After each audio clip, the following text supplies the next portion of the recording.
तो आज मैं बात करूँगी शेक्टर सिंगर थ्योरी के ऊपर। से पहले हम 2 थ्योरीज़ पर बात कर चुके हैं जिस पर कॉमनली बात की जाती है। आपके टीचर्स साइकोलॉजी के अंदर आपको ये थ्योरीज़ इमोशंस के हवाले से पढ़ाते हैं। तो चलिए स्टार्ट करते हैं बिना टाइम वेस्ट किए। शेक्टर थ्योरी की अगर मैं बात करूँ, ये 2 फैक्टर थ्योरी ऑफ इमोशन भी कहलाती है। ये कहती है कि इमोशंस का असल वजूद 2 स्टेप्स पर प्रोसेस होता है।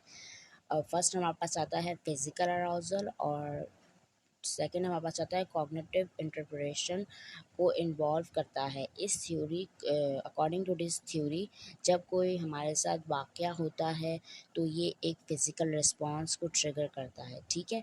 और फिर उसके बाद हमारा जो रिस्पॉन्स को कॉन्टेक्स्ट के हिसाब से इंटरप्ट या लेबल किया जाता है, ठीक?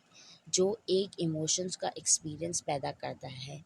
ये हो गई शेक्टर थ्योरी के बारे में थोड़ा-सा आपको डेमो में आपको बिल्कुल ईज़ी वे में बताती हूँ, लंबा-चौड़ा नहीं करती हूँ, ताकि आपके लिए आसानी हो कि ये थ्योरी क्या कह रही है, कि इस बात का क्या मकसद है।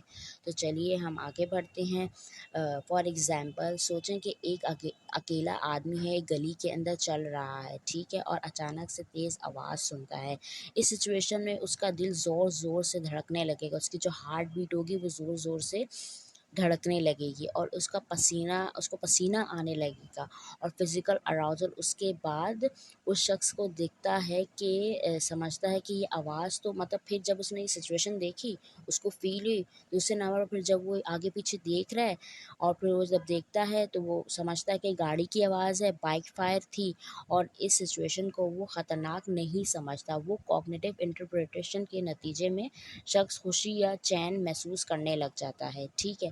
मतलब उसके अंदर से परेशानी जो होती है वो ख़त्म हो जाती है। आई एम ईज़ी, यहाँ पर कुछ भी नहीं है भाई, अब मैं सीधा इस गली के अंदर चल सकता हूँ। फिर उसके बाद जो शेक्टर की जो थ्योरी है ये हमें काम कैसे करती है इस बात के ऊपर कि जब हम करती है कि जब हमें कुछ दिखता है जहाँ हम फिज़िकल अराउज़ल को कॉग्निटिव स्केल को रोल एम्फसाइज़ किया जाता है एक दिए गए सिचुएशन में इमोशन एक्सपीरियंस को डिटरमाइन करते हैं। आज के लिए इतना ही। Thank you so much. Bye bye.